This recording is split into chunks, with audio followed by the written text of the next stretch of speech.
Coming to you live from Houston, Texas, this is All-Star 2013. Alongside Clark Kellogg and Steve Kerr, this is Kevin Harlan.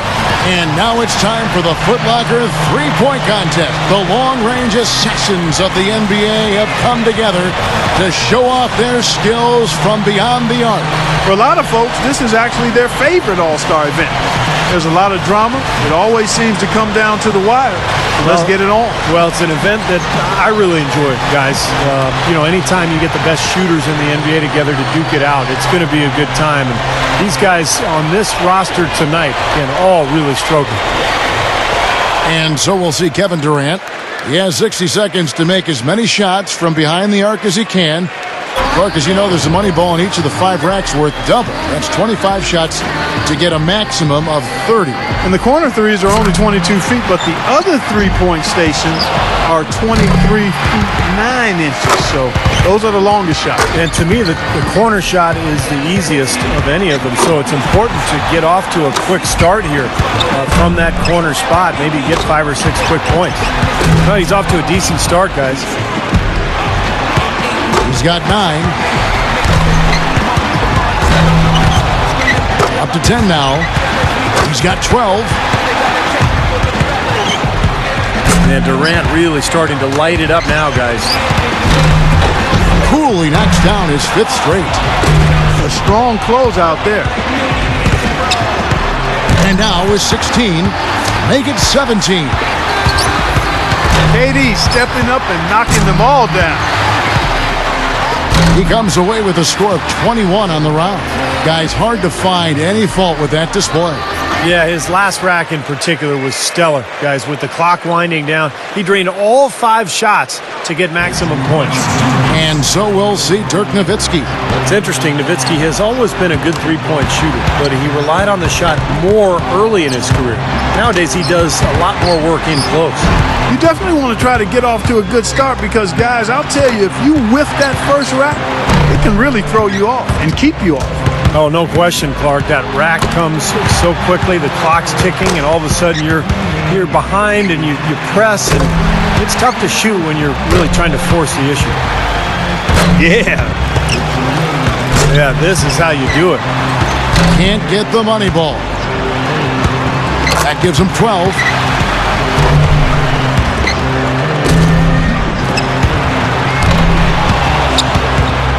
Only managed to sink 1 there. That's 13. Now 14. Now to 15. A total of 17 points that he'll take away from that round. I'd say a solid showing from him. You know, when he knocked down those 7 straight shots, things were flowing very nicely for him there. So it'll be Paul Pierce here. The last ball in each rack, the money ball, is such a key in the shootout. I mean, knocking those down makes up for a lot of other misses. And that's why I think you see guys maybe take a split second longer on each money ball. Clark, you'll see them race through the first 4 and then little hesitation, real focus on that last one. Nice run here by Perice. He's got it rolling.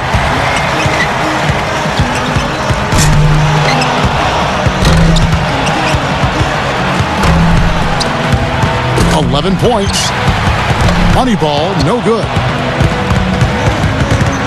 12 for him.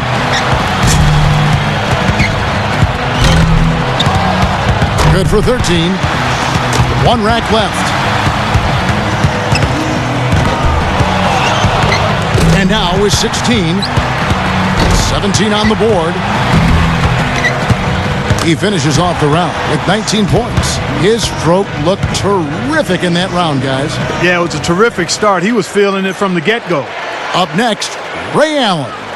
You know, a lot of people call Ray Allen a born shooter, but it really undervalues the work that he's put in to develop that shot. The work ethic that he displays is really amazing. The routine that he has before each and every game. 17 or higher would keep him in contention. And he knows he can get this well within his abilities. Solid start there.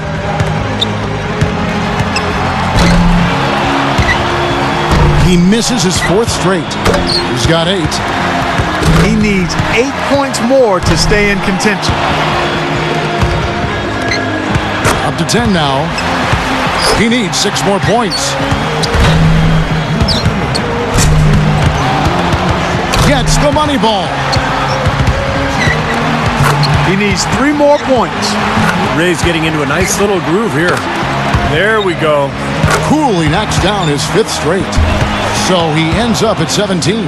Well, a very respectable performance from him there, guys. Kevin, I think he'd be real pleased with that score. I mean, it can always be a little bit higher, but that was plenty good.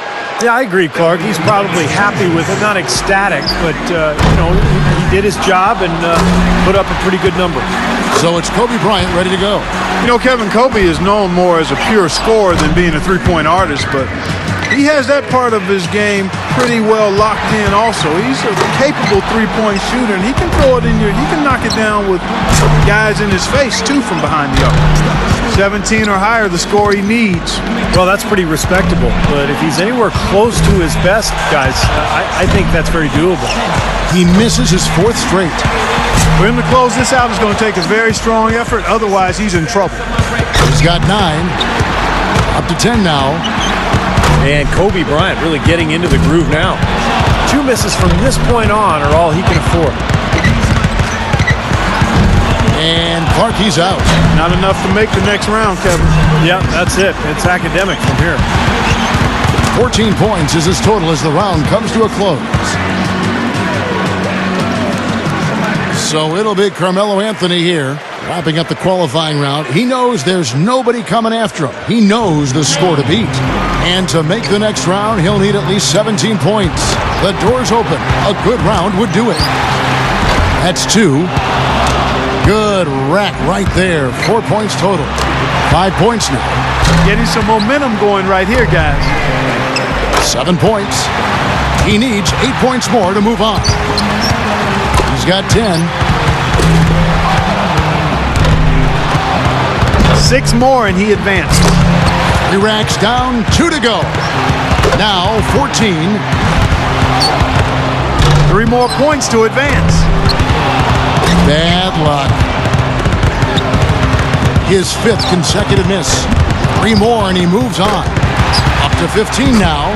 At 16. Finishes his last rack with plenty of time to spare. He gets his tally up to 16 points.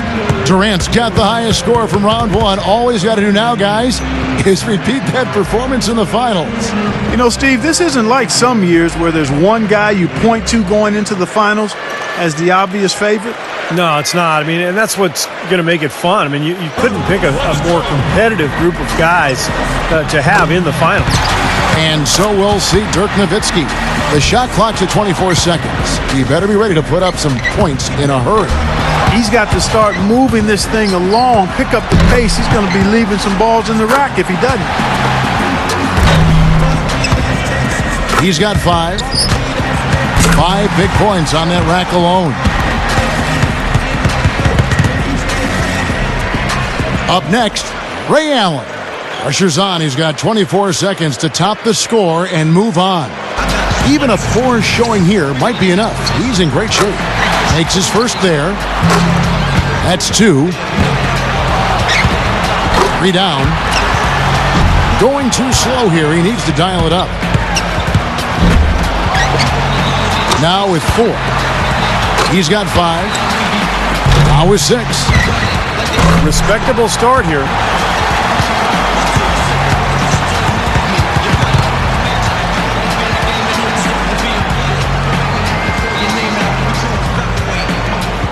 Up next, Ray Allen. And Allen's so devoted and meticulous with his practice habits. Reggie Miller always said the habits this guy possesses are amongst the best he's ever seen. No question about that. Care and focus, one of the keys to his success. I would say the bedrock to his success, because it was repetitive and he put in the time and he never deviated from that. He's reached this level because of the time. He continues to put in to knock down shots at a high level. He could have taken more from that rack, only got 2 points. Now with 6. He's up to 7. Now 8 points. A 3-point rack for him right there.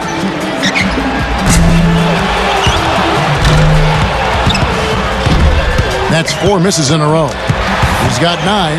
Good momentum here to close it out. Ooh, wow, Ray's got it going now. Chalk it up, his 4th in a row. Make that 14. He gets his tally up to 16 points.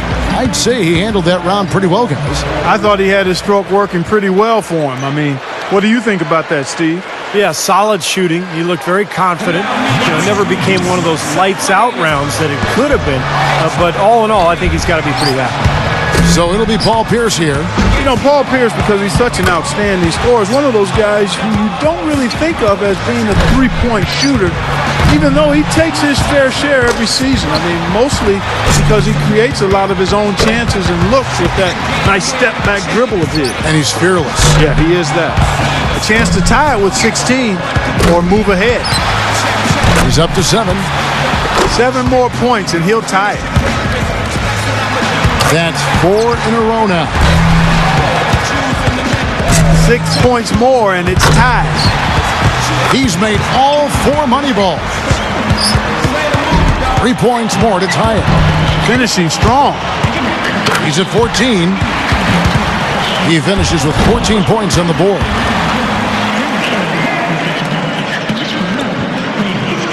So it'll be Kevin Durant here. He had the highest score in the last round. Let's see if he can do it again here in the finals. He barely made it into this final by the skin of his teeth, Steve. Squeaked ahead by a single point.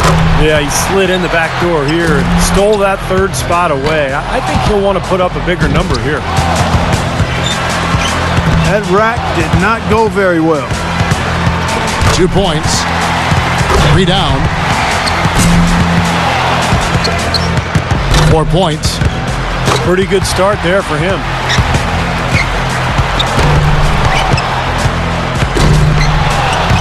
He's up to 7. 8 more points for him to tie it up. 10 points on the board. Getting it done. 5 more points to win.